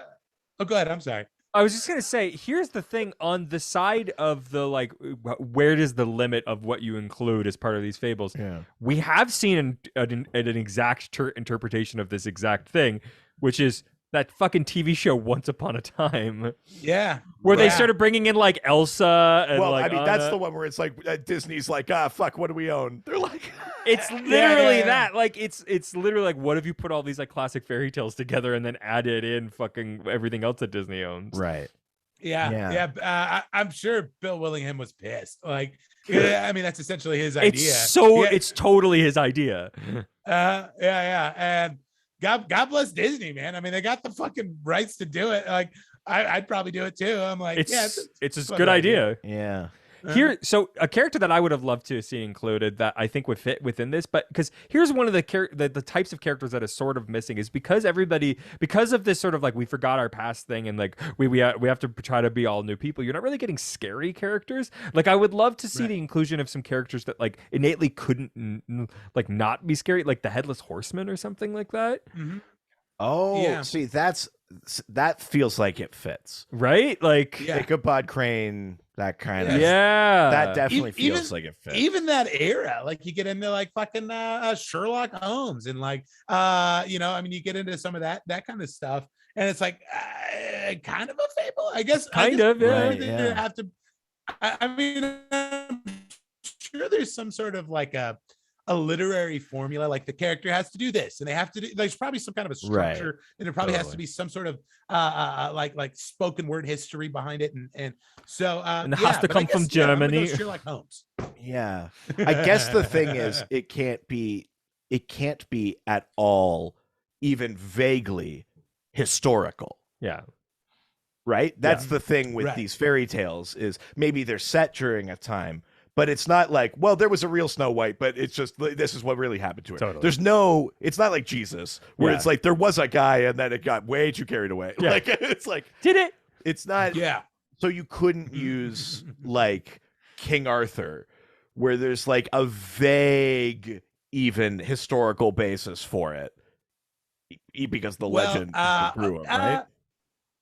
Yeah, the only wrench I'd throw in Is that Arthur is in there? that- well, Excalibur is in there. Oh, there you go. So, yeah. So if you get like the Lady of the Lake and the Uh-huh. magic of Excalibur, okay, well then there you Yeah. go. Well, yeah. shit. So, yeah, I guess maybe more modern updates to the Fables to just to circle back around. Oh to yeah, the that's question. right. Yeah. I even read that. If he like names, he's like, "What sword is that? Excalibur?" Yeah, you're fucking right. Yeah, I'm an idiot. yeah. Uh-huh. That's awesome. But wait, am I making this up, or does Aslan fucking die? Yeah, in that's a one. panel? That's So- one. They talk about like when the when the adversary is taking over realms. He's Yeah. like the Lion King. Yeah, like, yeah. It's not clearly- the Lion King, Oh, right. but like it's clearly Aslan. Yeah, it's Aslan, right? Is it or is it? I mean, or because they even make a joke about how he's a little bit like high and mighty. Yeah, and he's like, a little maybe like they- holier like religious than comp- thou. right, yeah, like a little religious connotation, which So is like then- all of what Narnia so then is we about. get Narnia. Yeah, Oh fuck! So then it actually is more blown wide open than Yeah, we're thinking. I mean, yeah. I assume he probably And just had to Alice kinda in laser Wonderland, the focus. yeah, Vorpal sword. totally. Yeah. Yeah, Well, yeah. shit. I don't know, man. It's So then It's Peter fucking- Pan is Peter Pan and like Tinkerbell in that? Does that come up in later ones? I feel like Tinkerbell makes it, but I don't know that I ever saw Peter Pan though. Right. Because I think Tinkerbell is part of like the 13th floor, which is like all Right. of their witches and Well, magical yeah, I beings. bet fucking Geppetto had loved Peter Pan. I bet Peter Pan and Pinocchio just hang out and talk about how if they were grown up, they Yeah. would turn some women out. And Yeah, that's- yeah. yeah. I'd fucking Yeah. Tinkerbell. Yeah, that's what I would do. They're incels. That's what I'm pitching. Pinocchio and Yeah, Peter yeah. Pan are That's- incels. Hey, my nose got doesn't it, grow yeah. anymore, bud. Yeah, I can't remember. I would assume it's such a big property that Totally. Yeah. I would've only made go it. for blowjobs. Never hand.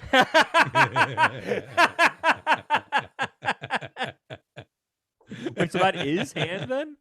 Oh shit. Double negative. All right. Well, that was the last question. But before we go, it's time to play everyone's favorite game.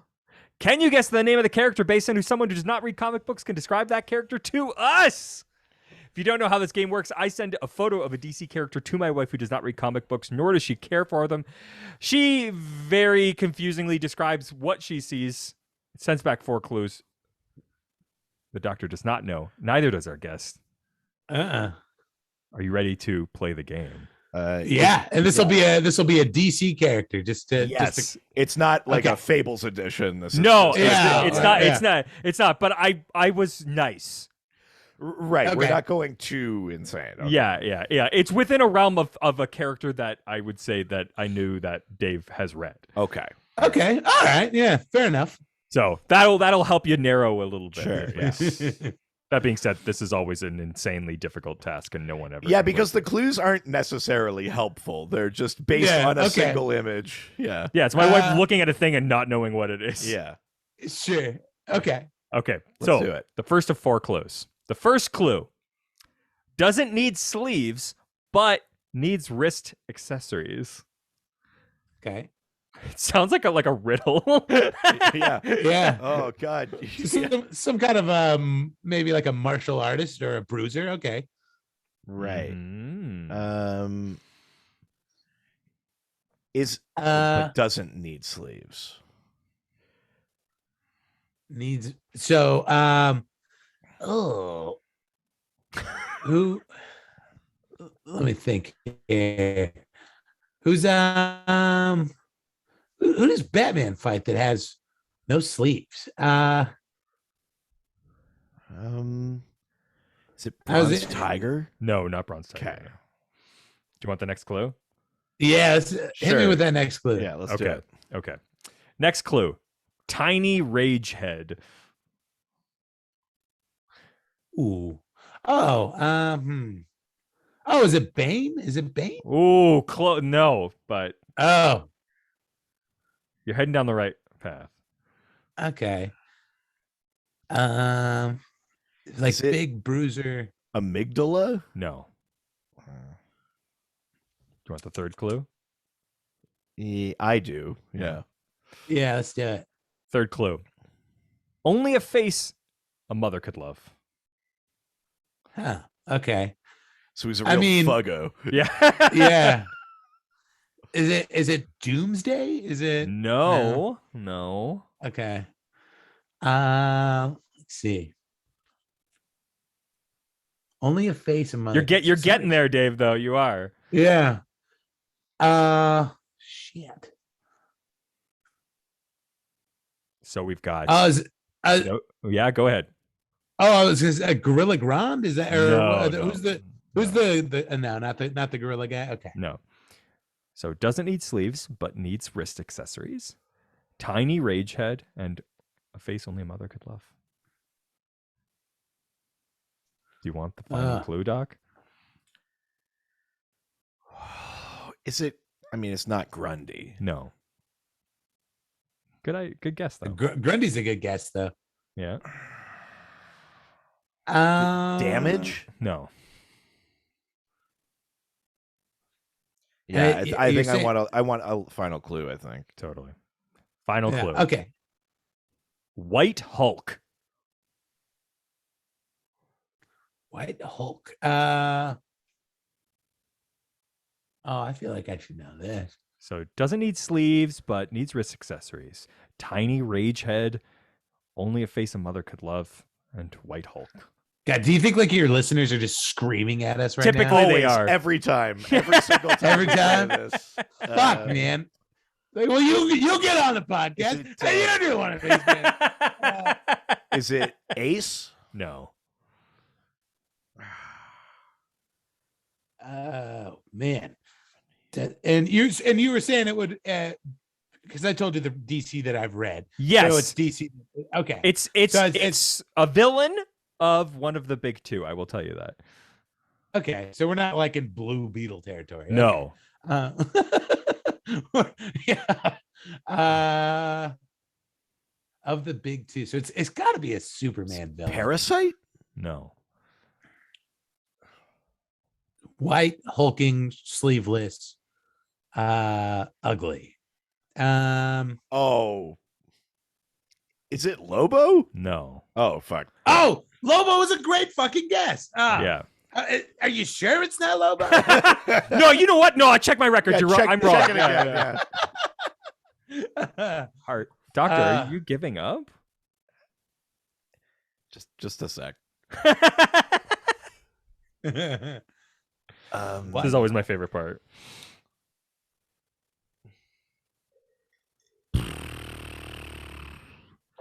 I will even tell you it is a Superman villain. That's where I'm going. I'm just Yeah. Who? So sleeveless, but with accessories for wrists. Yeah. Tiny rage head. Tiny rage head. Um, White Hulk. And a face Yeah. a mother only could A love. face only a mother could love. Oh, is it fucking is it Equus from fucking For that's Tomorrow? good. That's a good guess. No, it's not. I gotta throw in the towel because I Yeah. don't know, but I'm yeah. gonna be angry about this, I'm sure, but Okay. yeah, I give up. Actually, I'll show you a photo. Okay. because I think that'll help. Oh yeah, Rogol Czar. Yeah, is Rogol Czar. Yeah, a little out of my depth there. Well, damn it. Okay. I should have thought of that. Yeah. It's just like, I guess that shows how much I think about Rogol Czar. Yeah, no one does. It's okay. Damn it. Yeah, no, that makes 100% sense. Yeah. So who's Rogol Czar? Rogol Czar is like the first new character that Bendis created when he came over to DC. He's the true killer of Krypton, quote unquote. That's right. Yeah. All right. Oh. Yeah, pretty. He's out to kill every Kryptonian. Yeah. Yeah. Cool concept. Yeah. Dave, thank you so much for coming on the podcast. Tell people where they can Yeah, find you this was an online. absolute blast, guys. Yeah. Yeah, I mean, at Dave Apkarian on Instagram, and hey, you can get on Facebook if you want. I don't know. And then you can also, and I'm on Twitter too. I don't really post much there, but you can follow me and slide into the DMs if you want. Hell yeah. And then, Sad Dad is on all the platforms, so you can check that Great out. podcast. I got an episode with Kyle Clark in there, a bunch of the Mean Boys Pantheon too. Hell yeah. If you're into that. So that's a great time, and looking to get that going here in the next few weeks. So yeah, thank you guys so much. Yeah, no, Absolutely. this was awesome. It was a ton of fun. Yeah. Absolutely. I'm definitely going to keep reading Fables. Yeah. Like I'm in. I like it. You got to go hard and you got to go deep. And once you're there, with some real cocksmanship, you'll love it. Yeah. I'm going to be a fucking grown-up Pinocchio with Fables. I just want to end on a sex thing I didn't talk about. Goldilocks is fucking Baby Bear. What? Oh God, yeah, it's weird. I mean, Baby Bear's not like a baby, but also she's fucking Baby Bear. Also, there's a fox that wants to fuck Snow White. Yeah, there's a lot. There's of a lot of stuff. interspecies. Oh, Baby stuff. Bear. This one's just right. Well, Yeah. she makes a comment about it. She goes, "Do you think I'm fucking your son because he's just right? I'm doing it for the cause." Or whatever my the fuck God. she Yeah, says. Like, Goldilocks is a real piece of shit. in that. yeah, she is. Wow. Goldilocks can go straight to hell. Yeah. Well, if one of you residents wants to talk to us about Goldilocks or your bear fetish, or maybe you want to ask a question for another week's episode, you can reach out to us through our various social media platforms like our Facebook, Dr. DC Podcast. our Twitter, at Dr. DC. our Instagram, Dr. DC Podcast. our email, DrDCPodcast@gmail.com. jump on our subreddit, baby. r/Dr_DC. Give us a phone call. 208-917-3238. 208-917-DCEU. If you're nasty. We're cool, young, hip kids. Yeah. So we're on TikTok. Yeah, at Dr. DC on TikTok, baby. Yeah, the doctor is doing a lot of that dance where you like put your elbow, your knee up, and it's the so hot you're hurting. Yeah, sure. He's doing I'm that doing dance a lot. You can also go to our website, DrDCPodcast.com.ca. give us 5-star reviews, and if you want to support us in other ways, you can send us some physical mail. Yeah, send it to 301 Hogue Street, Hoge Street in Whitehorse, Yukon, Canada, Y1A 1V8. And keep that content train going on when you subscribe to our Patreon. It's patreon.com/DrDC. We got 3 levels, $1, $5, $7. They all give you access to the Discord, our awesome Discord community. It's a ton of fun in there. Lots of cool people. And at the higher levels, you get bonus episodes, videos, theme polls, all sorts of fun stuff that helps support us. And probably the most relevant time to do this, talk about this other podcast we have than this episode. Right. We have a whole other podcast called Ghost Facers. Ghostfacers is a Supernatural rewatch. We're going through every single episode of the CW Supernatural, often fairy tale and magic lore adjacent. If you like Fables, you probably are going to like Supernatural. We talk about real world monster lore. And we go do behind the scenes stuff about the episodes and things like that. And it's a ton of fun. So go check and we're that the out, best too. version and of we're that the type best of podcast. one. Yeah. And we're not in direct competition with the quote unquote like official one that has the fucking cast on it. Yeah. I'm not bitter. Sounds great, guys. What a bitch. Yeah, not a fresh Wow. wound at all. Wowie, yeah. But that sounds like a lot of really neat things that you guys got going on, and God bless you for it. Hey, That's something's awesome. got to fill the void. Yeah, just anything to get away from those families. Yeah. All right, Dave, please say goodbye to the folks. Oh, guys, thank you so much. Thank you for the questions. I had an absolute blast. I've never, ever had a forum in which I could talk about Fables ad nauseum. I mean, that, you know how good it feels to get that living queef thing out? You have no idea. You've had some weird sex comments that you've had in your head for so long. I know. He was like, finally, the living queef. The living queef. Yeah. Here we are. So thank you guys so much. And yeah, I think I'm going to go get some dinner. So that was great. That's Hell awesome. yeah. Thank you so much. All right. Ciao, ciao. Adios. What is right? Live with danger and adventure. They are men of might.